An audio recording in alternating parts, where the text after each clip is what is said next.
The Aston has more power, it's quicker 0 to 62, it has a higher top speed, and it costs more than the Mercedes.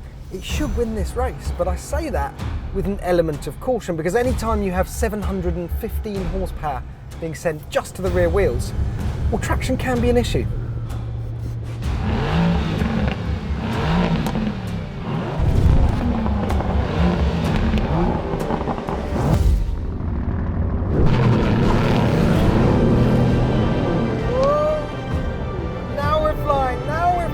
Come on, Aston!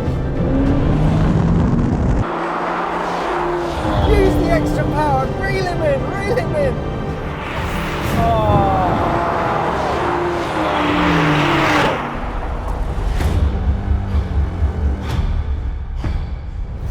Just couldn't hook up over the line.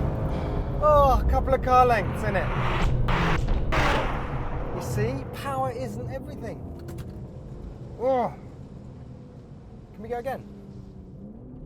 Click here if you want to learn more about the Aston Martin DBS Superleggera in our detailed walk around, and click here if you want to see Chris Harris's triple test with the AMG GTR. And if you want more great content like this, well, don't forget to like and subscribe.